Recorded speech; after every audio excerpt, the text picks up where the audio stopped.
أن تدخلني ربي الجنة هذا أقصى ما أتمنى أن تدخلني ربي الجنة هذا أقصى ما أتمنى لا حول ولا قوة إلا بك يا ذا القوة يا مولاي لا حول ولا قوة إلا بك يا ذا القوة يا مولاي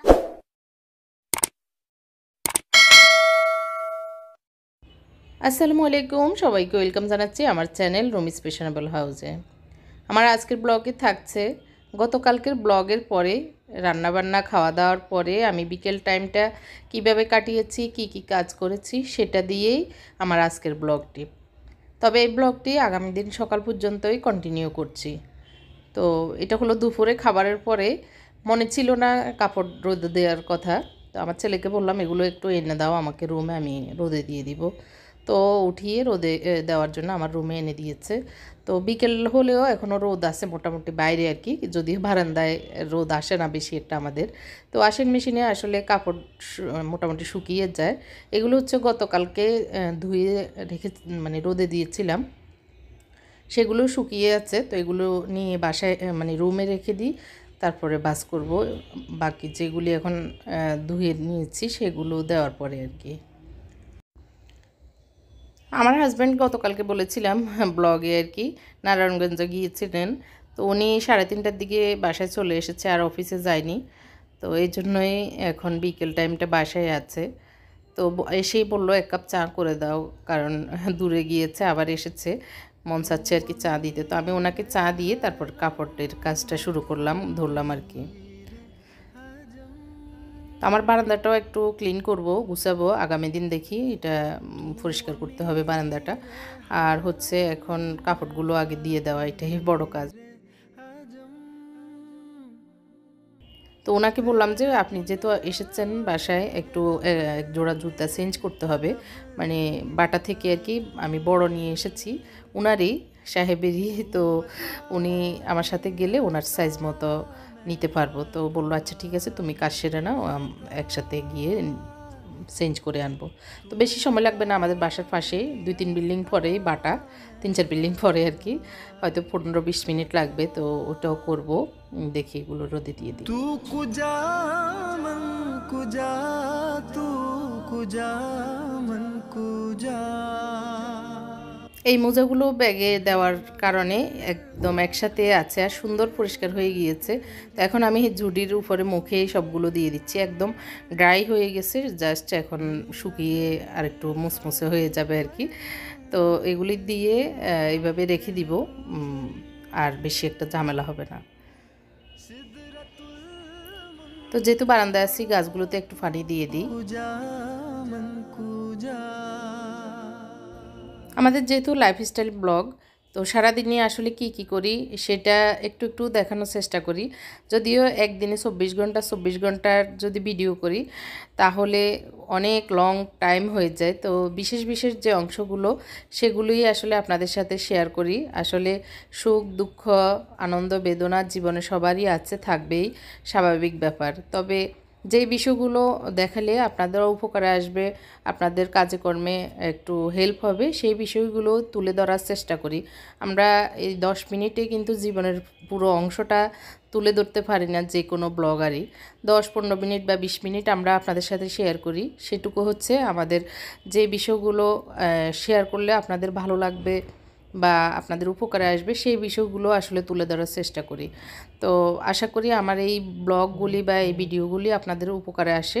তো আসলে আপনারা অনেকেই আমাকে কমেন্ট করেন আমার এই ভিডিওগুলো দেখে আপনাদের উপকার হয়। তো এই জিনিসটা যখন শুনি তখন মানে নিজেকে মনে করি যে আসলে কষ্টটা সার্থক হচ্ছে এটা আর কি। তো আসলে রোদে সবগুলো দিয়ে শুকাতে দিয়ে চলে এসেছি রুমে, যে কাপড়গুলো এনে রেখেছি সেগুলো বাস করতে। তো আমার সাহেবও একটু আমাকে হেল্প করছে, আমি বড়গুলো বাস করে নিচ্ছি আর উনি ফোনে কথা বলতে বলতে ছোটোগুলো আমাকে ভাঁজ করে দিচ্ছে। তো একটু হলেও উপকার হচ্ছে, আসলে ওনারও সওয়াব হচ্ছে, নবী সুন্নত পালন করে। তো তো আমি এই কাজগুলো করে এখন জায়গায় জায়গায় জিনিসগুলো রেখে দিচ্ছি। তো কাপড় ভাঁজ করাটা আমার জীবনের বড় বিরক্তির একটা কাজ। তো এটা করতে না চাইলেও করতে হবে, কোনো উপায় নেই। তো সেটাই করে নিলাম এখন বিকেল টাইমটায় আর কি।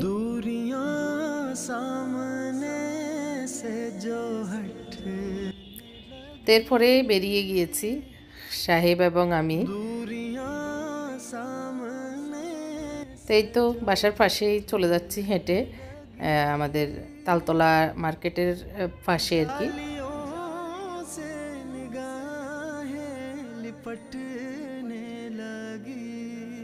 তো এই দিনটি হচ্ছে দেখে বুঝতে পারতেছেন পহেলা ফাল্গুন, সেই দিন অনেকেই মাথায় ফুল টুল লাগিয়ে হাঁটাহাঁটি করছে।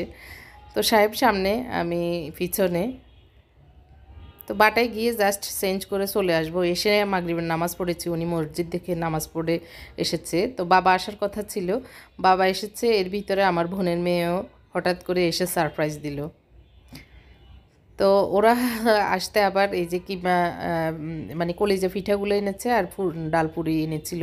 তো সেগুলো খাওয়া হয়েছে। আর আমি নুডলস করেছিলাম, ওকে একটু দিয়েছি, কিন্তু আমার ভাগ্নি আর কি ও খাচ্ছে না, ওর খিদা নেই আর কি। ওরা খেয়ে এসেছে বাইরে থেকে, দাওয়াতও খেয়েছে। তো বাবাকে একটু দিয়েছিলাম, বাবা খেয়ে আবার চলে যাচ্ছে। উনি মুত্তাকির কাছে এসেছিল ফোনের কি বিষয় একটু জানার জন্য। তো সেটা সলভ করে বাবা অল্প সময় আবার চলে গেছে। তো আমি আমার ভাগ্নির সহ কথা বলতেছি। তো 1 ঘন্টা পরে ওর জামাই এসে ওকে নিয়ে যাবে, তো এটাই ছিল। তো একটু পরে জামাই এসেছে। তো জামাইকে হালকা পাতলা একটু চা এই ফল ফ্রুট দিচ্ছি আর কি। তো নুডলস করেছিলাম, নুডলস দিয়েছি আর মিষ্টি। ও জামাই আবার আসতে যে মিষ্টিগুলো এনেছে কার্টুনের, আর ওগুলো তো আগে আমাদের বিয়ের মিষ্টি। তো আমি মিলিয়ে ঝিলিয়ে একটু হালকা পাতলা নাস্তা দিচ্ছি, কারণ ভাগ্নি বলতেছে ও কিছুই খাবে না। তো ওদেরকে থাকতে বললাম, খাবার দাবার খেয়ে যেতে বললাম, কিন্তু ওরা আসলে হাঁটতে হাঁটতে বেরিয়েছে, মানে একটু জাস্ট হালকা ঘুরতে বেরিয়েছে, এই জন্য দেখা করে গেল। তো ওরা চলে যাওয়ার পরে একটু সময় আছে হাতে, ভাবলাম যে একটু কাজ করি, সেলাইয়ের কাজ। গতকালকে একটু করেছিলাম বাকি অংশটা আর কি, গতকালকে না আজকে সকালেই, যেহেতু গতকালকে ব্লগে আমি দেখিয়েছি সেটাই বলছি। তো এটা হচ্ছে একটা নামাজের যেই হিজাবগুলি আর কি, মালয়েশিয়ান হিজাব, ওই টাইপের আমি হিজাব বানাচ্ছি। এইটা একটা টুকরা কাপড় ছিল আমার কাছে, কয়েকটাই টুকরা কাপড় আছে, এগুলি দিয়ে ভাবতেছি এরকম কিছু হিজাব বানাবো পরার জন্য। তো ওইটুকু করে আবার চলে এসেছি। আমার হাজব্যান্ড বলল একটু কিছু খাবে, তো বললাম পেয়ারা খাবি কিনা, বললো দিতে। তো পেয়ারা কেটে নিচ্ছি। তো ওদেরকে যেগুলি দিয়েছিলাম ওরা তো বেশি একটা খায়নি, মানে জামাই আর ভাগ্নির নাম বড়জন, এটা আমার আপার বড় মেয়ে। তো ভাগ্নির নাম হচ্ছে এলমা। তো ওরা বেশি একটা খায়নি, কিন্তু ছেলেরা মুত্তাকি আর মুনতাসির বাকি ওগুলো পেয়ারাগুলো খেয়েছে। এই কারণে আমি এখন আবার একটু কেটে, আমরা 2 জন খাবো এই জন্য একটু কেটে নিচ্ছি।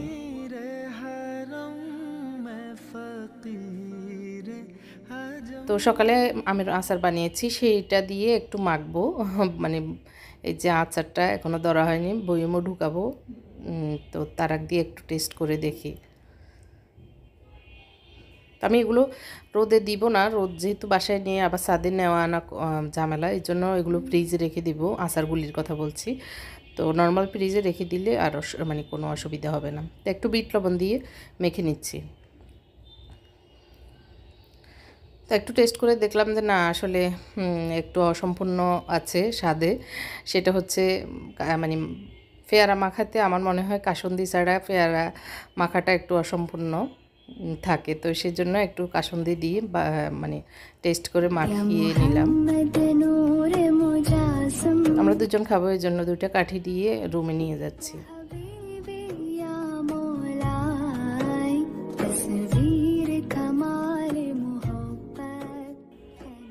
খুবই মজা লাগে এভাবে আসলে পেয়ারা খেতে। তো নিয়ে পেয়ারা খেয়ে ঝাল লাগতেছে বললো, তো পাশে একটু তিলের টফি ছিল, তো একটু খেয়ে নিচ্ছে এক টুকরো আর কি। তো আমি একটু কোমর সোজা করবো, এজন্য আমিও পাশে একটু শুবো। তো ওনাকে পানির বোতলটা দিয়ে দিচ্ছি, কারণ আমি জানি এটা খাওয়ার পরে উনি পানি খাবে।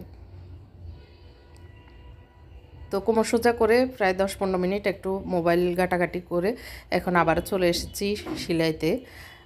যেটা প্রথম ফেস্ট কালার টাইপের ওইটা সেলাই শেষ, ওইটা শেষ করে নিয়েছি। এখন আরও একটা সেম এই ডিজাইনের আর কি আরেকটা সেলাই করে নিচ্ছি। এগুলোই আসলে টুকরা কাপড় দিয়ে আমি জাস্ট আমার মতো করে ডিজাইন করে হিজাব বানাবো আর কি।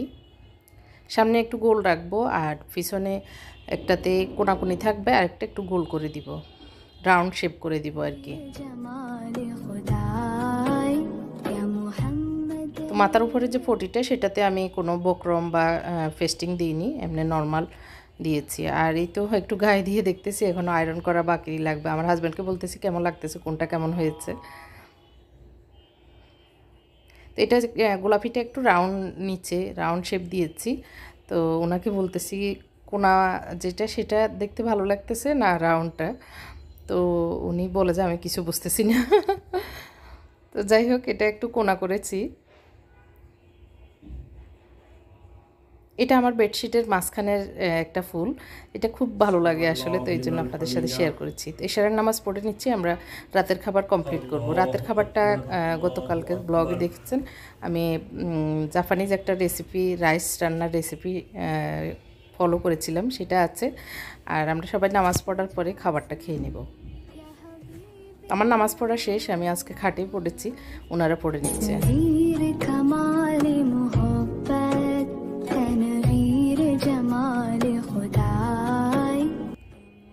এই তো বেডে নিয়েছি, আমি একটু খাচ্ছি, মুত্তাকি খেয়ে নিচ্ছে।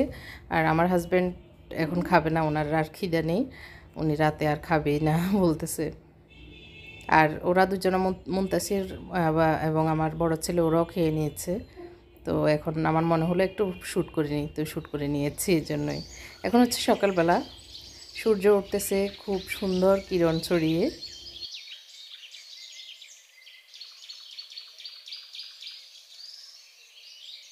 এখনের সকাল যেটা, সেটাতে একদম লাল সূর্য দিয়ে সকালটা উঠে আমার ভালো লাগে। গত 1 মাস ধরে কুয়াশা কুয়াশা ছিল, সূর্য মোটামুটি দেখাই যেত না, এখন সকালটা ভালোই লাগে।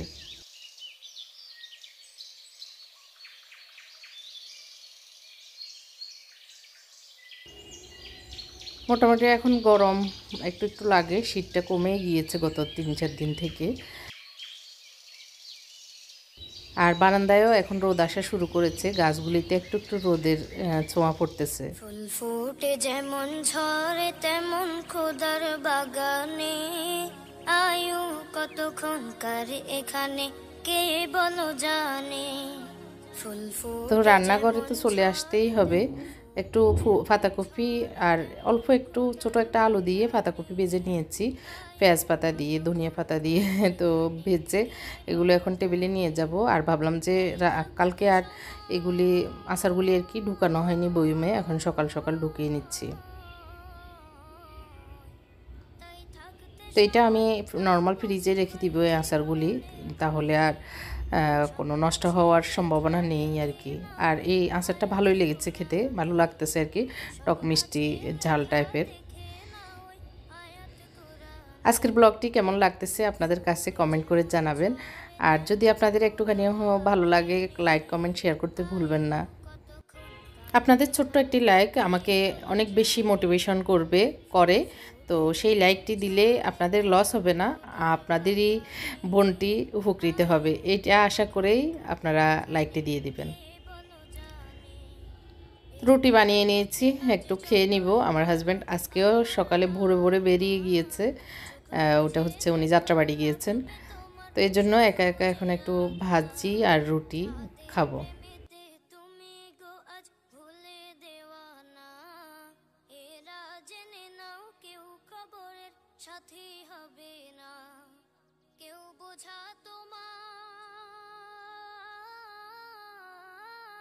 ভাজিটা খুবই টেস্ট হয়েছে, পাতাকপি ভাজি। তো আজকের মতো এখানেই বিদায় নিব। সবাইকে আল্লাহ পাক রাব্বুল আলামিন ভালো রাখুক, এই দোয়া করি। আমার জন্য সবাই দোয়া করবেন। নাস্তা খাওয়ার পরে 1 কাপ চা না খেলেই হবে না মনে হচ্ছে, তো 1 কাপ একা একা চা খাবো। তো আজকের ব্লগটিও এখানেই শেষ করব চা খেতে খেতে। আগামী দিন আবারও নতুন আরেকটি ব্লগ নিয়ে চলে আসবো আপনাদের মাঝে।